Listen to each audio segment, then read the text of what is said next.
बिस्मिल्लाहिर्रहमानिर्रहीम। अस्सलाम वालेकुम, कैसे हैं आप सब? मैं आपको खुश आमदीद कहता हूँ अपने पेज लाइफ ऑफ डॉक्टर्स में। और हमारा आज का टॉपिक होगा कोरोना वायरस पेंडेमिक, जो आपको पता है कि आजकल दुनिया में बहुत ज़्यादा फैला हुआ है। और आज हमारे साथ उस पर बात करने के लिए हमारे साथ मौजूद हैं डॉक्टर रिजवान सिद्दीक, जो कि जिन्ना हॉस्पिटल में फाइनल ईयर मेडिसिन के रेजिडेंट हैं। Thank you so much doctor साहब, कैसे हैं आप? अल्लाह का शुक्र, आप सुनाएं। ठीक ठाक, अल्लाह का शुक्र। Thank you so much doctor साहब फॉर योर टाइम।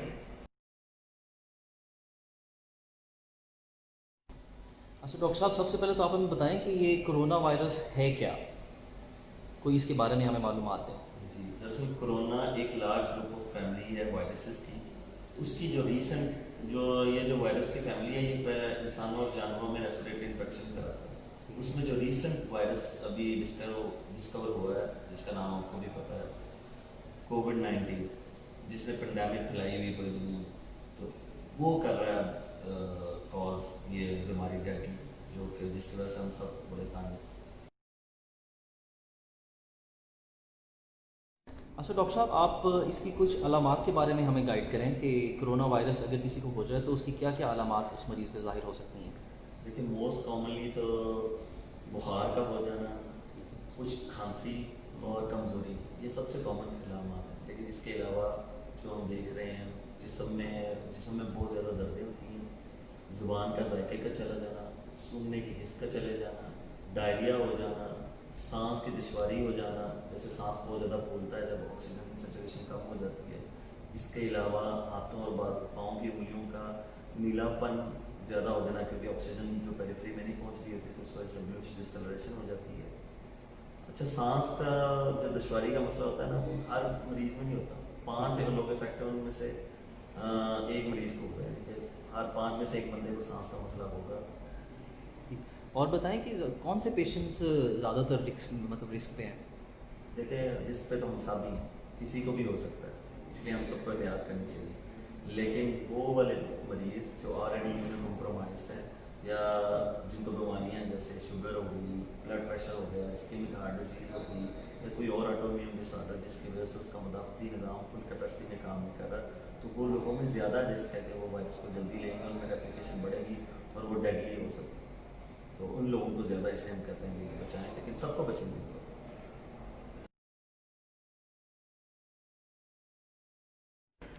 अच्छा डॉक्टर साहब, ये बताएं कि अगर किसी में कोई अलामात ज़ाहिर हो जाएं तो उस सिचुएशन में उस बंदे को क्या करना चाहिए फिर। देखें, इलामात जैसे मामूली हों, जब बुखार हल्का हो जाना, हल्की खांसी हो जाना, या जिसम में थोड़ी बहुत ही कमज़ोरी हो जाना, तो सबसे पहले तो घबराने की ज़रूरत नहीं, आइसोलेट हो जाए फ़ौरन। क्योंकि आपका प्राइम इंपॉर्टेंस ये होना चाहिए कि आपकी वजह से आपके फैमिली मेम्बर्स को, आपके दोस्त अहबाब को, आपके लव्ड वंस को वो बीमारी ना लगे। दूसरी चीज़ ये है कि आइसोलेट होकर अपनी इलामात को ना मॉनिटर करना शुरू करें। हो सकता है कि ये कोरोना ना हो, आपने देखना है कि वाकई मुझे बुखार हो रहा है कि नहीं, वाकई ही मुझे खांसी आ रही है कि नहीं, या मेरा वहम तो नहीं है। साइकोलॉजिकल सिम्टम्स भी आना शुरू हो जाती हैं। और कुछ चीज़ें ऐसी होती हैं जिसका एहतियात करना होता है। अगर आप इस ऐसे एरिया में रह रहे हैं जहाँ पे मच्छर ज़्यादा है, तो वहाँ डेंगू और मलेरिया का भी ख़तरा हो सकता है। तो समटाइम्स ये होता है कि उसमें भी बुखार होता है, बॉडी पेन्स होती हैं, तो वो क्योंकि आजकल पेंडेमिक है तो लोग मिक्स कर जाते हैं। तो उस सिलसिले में भी आपको अपनी देखना चाहिए कि कहीं मुझे मलेरिया डेंगू तो नहीं है। सिर्फ कोरोना पे ही नहीं लगाना, लेकिन क्योंकि पेंडेमिक है तो ज़्यादा पहले नंबर पे आपने कोरोना को रखना है। और उसके लिए सबसे प्राइम इम्पोर्टेंस जो सी चीज़ है वो है isolation, self isolate. Thank you so much doctor साहब, आप माशाल्लाह बहुत ही अच्छी मालूमात हमारे साथ शेयर कर रहे हैं। अच्छा ये बताएं कि ये वायरस फैलता कैसे है, इसके फैलने के बारे में हमें कुछ मालूमात दें। जी जी। सबसे तो ज़ाहिर बात है, पहली बात ये है कि वायरस उस शख्स से आपको होगा जिसको ऑलरेडी वायरस है, क्योंकि उसमें कोविड इन्फेक्शन है। तो मोस्ट कॉमन सोर्स वही ड्रॉपलेट इन्फेक्शन है, जो नन्हे कतरात जब आप बोलते हैं, छींकते हैं या खांसते हैं, तो आपके मुंह से या नाक से वो छोटे छोटे ड्रॉपलेट्स या नन्हे कतरे जो उनसे निकलते हैं, उसमें वायरस होता है। और वो अगर आपके कतरे किसी चीज़ पे लगे, जिसको सरफेस कॉन्टैक्ट बोलते हैं, या किसी के हाथ पे लग गए, या उस मरीज़ के अपने हाथ पे लगे और उसने आपसे हैंडशेक कर लिया, या आप उसके 1 मीटर के अंदर के दायरे में उड़ के आपके ऊपर आ गए, तो उससे भी वायरस हो सकता है। इसलिए कहते हैं कि 1 मीटर का फासला रखा जाए कम अज़ कम, और मास्क लगाया जाए।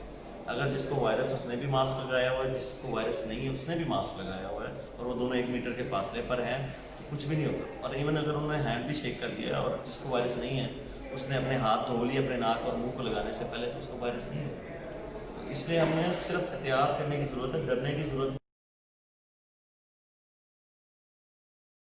अच्छा डॉक्टर साहब ये बताएं कि इसमें कोई एज लिमिटेशन है कि मतलब बच्चों को नहीं हो सकता या नौजवानों को नहीं हो सकता, ओल्ड एज में हो सकता है, इस हवाले से कुछ हमें बताएं।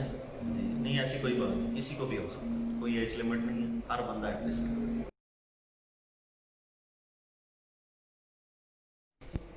तो डॉक्टर साहब ये बताएं कि इसका कोई इलाज, कोई वैक्सीन या कोई दवाई वगैरह अभी तक इजाद हुई है कि नहीं? देखिए अभी तक कोई इफेक्टिव ट्रीटमेंट नहीं है, वैक्सीन Okay. अभी आप लोगों को पता अभी तक कोई नहीं आई है। हाँ, ट्रायल बेसिस पे वैक्सीनेशन के ट्रायल्स चल रहे हैं, इसके अलावा जो मेडिसिन उनके भी ट्रायल्स हैं। ये सब वो हैं जो रिसर्च पे सभी इनिशियल रिसर्चेज हुई हैं, उनमें जो चीज़ आ जाती है। किसी का 100% रिजल्ट नहीं है अभी? नहीं नहीं, अभी किसी चीज़ का कोई 100% रिजल्ट नहीं है। हम जो इलाज हॉस्पिटल में कर रहे होते हैं वो सिम्प्टोमेटिक ट्रीटमेंट होता है। जैसे शॉर्टनेस ब्रेथ हुई तो ऑक्सीजन लगा दी, या इन्फेक्शन सुपर एडेड कोई हो गया तो उसके लिए एंटीबायोटिक्स दे दी, थ्रोम्बोसिस को या खून को पतला रखने के लिए कुछ दवाइयाँ दी जाती हैं। तो वो अकॉर्डिंग टू पेशेंट स्टेटस वो सिम्प्टोमेटिक मैनेजमेंट होती है।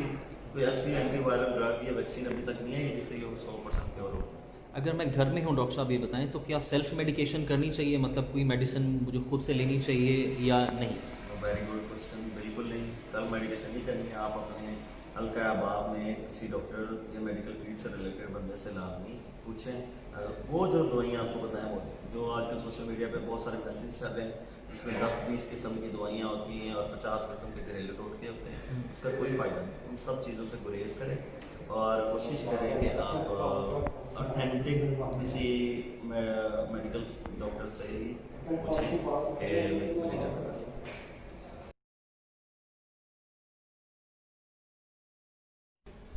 तो डॉक्टर साहब ये बताएं कि इस वायरस से एक्सपोजर के बाद अलामात कितने दिन में ज़ाहिर हो सकती हैं? जी डॉक्टर ओम, इसके लिए ये है कि नॉर्मली जो एवरेज पीरियड होता है ना 5 to 6 डेज है। ओके। लेकिन WHO जो बता रही है, जो हम देख भी रहे हैं, 1 से 14 दिन के अंदर हो सकती है इसके अलावा। तो आप 1 से 14 दिन तक आपको एक्सपोजर के बाद एहतियात करनी चाहिए।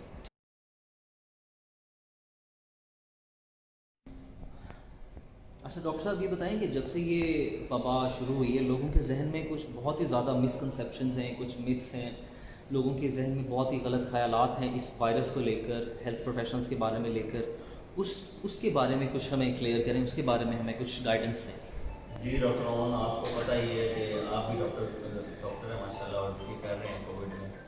तो हम लोग ये देख रहे हैं कि लोगों में मिसअंडरस्टैंडिंग्स बहुत ज़्यादा। लोग समझते हैं कि डॉक्टर बिला वजह कोरोना लेबल कर रहे हैं या कोरोना के मरीजों को बनाई जा रहे हैं बिला वजह, या विदाउट टेस्टिंग जैसे उनको पता लग गया कि इसको कोरोना है, या जहर का इंजेक्शन भी लगा देंगे भी। हाँ ये और जहर का इंजेक्शन एक होता है। जो कि पहली बात तो ये बता, डॉक्टर्स अपनी जान पे खेल के ड्यूटी कर रहे हैं, ये आप लोगों को क्लियर होना चाहिए। हम लोग कोई खुशी खुशी ड्यूटी नहीं कर रहे, हम लोग आपकी आवाम की खिदमत के लिए सोच के भी इंसानियत है, इंसानी खिदमत करने का हमने ओथ ली है। उस ओथ को पूरा करने के लिए हम ये ड्यूटी कर रहे हैं। हमें फैमिली से प्रेशर है, हमारे घर वाले तो हमें कह रहे हैं भी ड्यूटीज़ ना करो, कुछ नहीं होता, जॉब 2-4 महीने बाद दोबारा कर लेंगे। लेकिन हम लोग अपना फ़र्ज़ समझ के ये ड्यूटी कर रहे हैं और आप लोगों के लिए कर रहे हैं। आप लोगों को पता होगा जिन जिन की फैमिलीज़ में कोरोना हुआ है उनके रिश्तेदारों को कोरोना नेगेटिव आने के बाद भी नहीं मिला, और हम कोरोना के एक्टिव पेशेंट को ट्रीट कर रहे हैं। हमें इस तरह पता चल जाता है कि कोरोना हुआ है कि एक्सरे की चेंजेस आ जाती है। एक्सरे बड़ा रिलायबल सोर्स होता है जिससे पता चल जाता है कि कोरोना है कि। इसके अलावा इलामात बता देती है, हिस्ट्री बता देती है। बीइंग ए डॉक्टर हम लोग को इतना एक्सपीरियंस हो जाता है पेशेंट देख के भी कौन कोरोना के कौन के सिचुएशन बता देती। बहुत सारी चीज़ें हैं जो एक चीज़ नहीं हम देख रहे होते सिर्फ टेस्ट जिससे अवेलेबल होता है। टेस्ट तो कंफर्मेशन के लिए होता है। अच्छा डॉक्टर साहब अब ये बताएं कि हमें इसका टेस्ट किस वक्त करवाना चाहिए, when do we need to get tested? देखिए जो बेस्ट स्ट्रेटजी है ना वो यही है कि जैसे ही इलामात आए आपको टेस्ट करवा लेना चाहिए। ठीक है। चाइना ने इस बीमारी पे काबू पाया है, उन्होंने ये किया था टेस्टिंग, ट्रेसिंग और आइसोलेशन।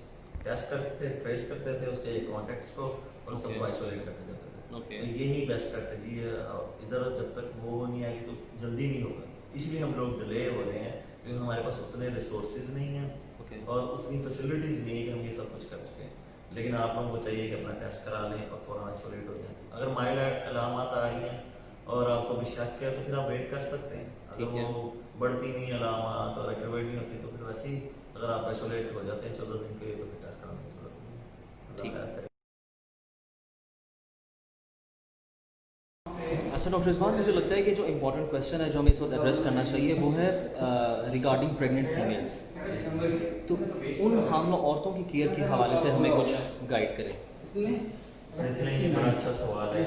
ہماری سوسائٹی میں جو حاملہ عورتیں ہوتی ہیں وہ آلریڈی آئرن کی کمی کا شکار ہوتی ہیں, خوراک کی کمی کا شکار ہوتی ہیں, اور they are already immunocompromised. Immunocompromise میں مدافعت کم ہوئی ہوتی ہے نا, کیونکہ اپنے ساتھ ایک اور جان کو پا رہی ہوتی ہے. تو ان کو ایکسٹرا کیئر کی ضرورت ہے. ان کو ایکسٹرا اچھی ڈائٹ, اچھا فوڈ, اچھا یعنی کہ اچھی سوچ اور اچھے کمفرٹیبل انوائرمنٹ میں رہنے کی ضرورت ہے. اور ان کے لیے کوشش کریں کہ ان کا ایکسپوجر کم کرائیں. باہر سے جو لوگ آتے ہیں ان سے وہ کم ملیں اور زیادہ تر آئسولیٹ ہی رہیں, کیونکہ ان کی اپنی جان کے لیے بھی ضروری ہے اور جو ان کے پیٹ میں بچہ پال رہا ہے اس کی جان کے لیے بھی ضروری ہے. تو ایکسٹرا کیئر کرنی چاہیے. اچھا ڈاکٹر صاحب, اتنا ہے کہ جب ڈلیوری ہو جاتی ہے اگر کوئی مدر سسپیکٹڈ ہے یا کنفرمڈ ہے تو اس کے حوالے سے کیا کیا کیا کیا گائیڈ لائنز ہیں. جیسے بچے کو فوراً چھاتی کے ساتھ لگایا جاتا ہے نارمل سچویشن میں, تو اس سچویشن میں کیا کرنا چاہیے, کیا احتیاط کرنی چاہیے اس حوالے سے. Good question doctor.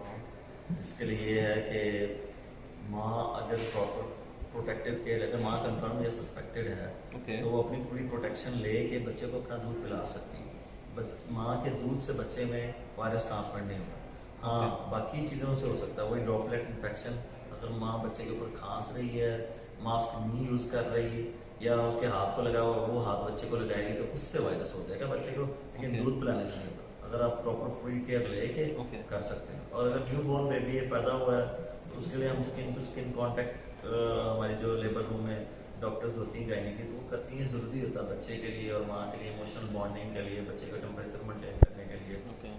تو وہ زیادہ بہتر بتا سکتے ہیں. لیکن اس میں یہ ہوتا ہے کہ اگر ماں نے پروٹیکشن لی ہوئی ہے اور اسکن کلیئر ہے تو وہ اسکن ٹو اسکن کانٹیکٹ کر سکتے ہیں. مدر ایزیلی بریسٹ فیڈ کرا سکتی ہے چاہے وہ سسپیکٹڈ ہے یا کنفرمڈ ہے, مطلب مدر فیڈ سے کوئی ٹرانسمیشن کی کوئی کیس رپورٹ نہیں ہوا. سچ کنسرن ابھی تک جتنی بھی ریسرچز آئی ہیں اور جو نیوز ہیں یا اوتھینٹک ڈاٹا ہے اس میں تو ابھی تک کوئی کیس ایسا رپورٹ نہیں ہوا. Okay okay okay. اچھا ڈاکٹر صاحب یہ بتائیں کہ جب ہم پازیٹیو ہوتے ہیں, کنفرمڈ ہوتے ہیں اور آئسولیشن میں چلے جاتے ہیں تو آئسولیشن کو ہم کیسے ڈسکنٹینیو کریں گے, اس حوالے سے کیا کرائیٹیریا ہے, کوئی WHO کی گائیڈ لائنس وہ شیئر کریں ہمارے ساتھ. جی اگر آپ کو 10 دن ہو گئے ہیں آئسولیشن میں, 10 دن سے زیادہ, اور آپ کو پچھلے 3 دن سے کوئی علامات ظاہر نہیں ہوئی یا جو پہلے علامات ہلکی پھلکی آ رہی تھی وہ ختم ہو گئی, جیسے بخار ختم ہو گیا ہے, کھانسی کم ہو گئی ہے, 3 دن کے گیپ سے آپ لوگ باہر نکل. لیکن وہ 10 دن ہم نے پہلے دیکھنے ہیں, مطلب ٹھیک ہے 10 دن پہلے پورے کرنے ہیں, اس کے بعد آپ نے چیک کرنا. ٹھیک ہے چلیے, یہ تو ان کی بات ہے جن میں علامات ظاہر ہوئی تھی کووڈ کی.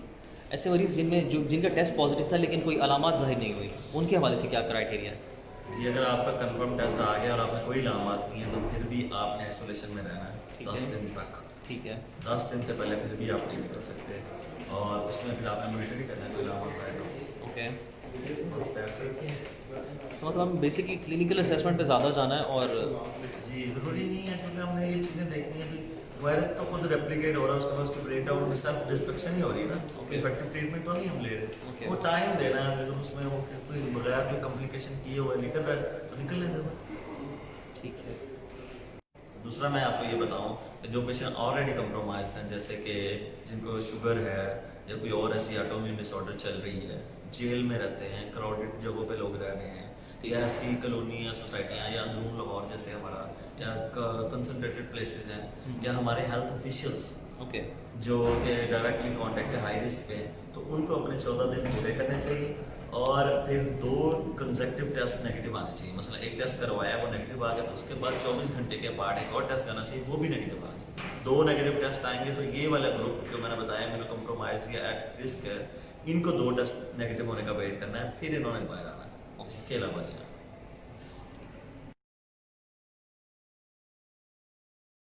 مائنڈ پہ میں ایک اور بات کرنا چاہوں گا کہ کووڈ بیماری تو آ گئی ہے, تو اس میں نا ہمیں انسانیت کا خیال رکھنا ہوگا. ہم نے دیکھا ہے کہ ہماری سوسائٹی میں یا محلے میں کسی ایک کو مریض کو ہو جاتا ہے تو پورا محلہ اس کا بائک آؤٹ کر دیتا ہے, ان کو کھانے پینے کا نہیں پوچھتا, ان کا خیال نہیں کرتا. دیکھیں اس گھر میں وائرس ہے, لیکن آپ یہ تو نہیں آپ کیئر کرنا چاہتے, آپ ان کو ویڈیو کال کر سکتے ہیں, آپ ان کو کال کر کے پوچھتے رہیں, آپ ان سے پوچھیں گے اگر آپ کو کسی چیز کی ضرورت ہے, مثلا اگر کوئی کھانے کی کوئی چیز منگوانی ہے, میڈیسن کی ضرورت ہے, تو آپ ان کی اس وے میں مدد کر سکتے ہیں. آپ ان کو جتنا ہیلپ ہو جائے گا اتنا اچھا ہے, کیونکہ ہمیں اسی سوسائٹی میں رہنا, اور بینگ اے مسلم ہم لوگ کا یہ ریلیجن بھی ہے ایک دوسرے کی ہیلپ آؤٹ کرنا. تو کائنڈلی یہ جو چیزیں میں دیکھ رہا ہوں نا, سوشل بائیکاٹنگ ہو رہی ہے, ایون پیشنٹ پازیٹیو کے بعد نیگیٹو ہو جاتے ہیں, ان کی فیملی پھر بھی ان کو لفٹ نہیں کرا رہی ہوتی.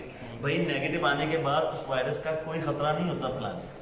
جب کنفرم ڈاکٹر نے کلیئر کر دیا ہی از آؤٹ آف ڈینجر, تو ہی اور شی از آؤٹ آف ڈینجر, تو پھر آپ نے اس سے ڈرنا نہیں ہے. آپ ان سے مل سکتے ہیں نارملی, وہ پہلے جیسے انسان ہے, تو اس سے ڈرنے کی ضرورت نہیں, اس سے پیار کرنے کی ضرورت ہے. ڈاکٹر صاحب thank you so much for your time کہ آپ نے اپنا قیمتی وقت نکالا اور ہمارے ویورز سبسکرائبر کے لیے اتنی قیمتی معلومات آپ نے ہمارے لیے شیئر کی, اور مجھے یقین ہے کہ آپ سب لوگ اس قیمتی معلومات سے بہت زیادہ فائدہ. بالکل, thank you so much, very nice message doctor صاحب, thank you so much, and thank you so much everyone. Subscribe the channel and hit the bell icon. اللہ حافظ. اللہ حافظ.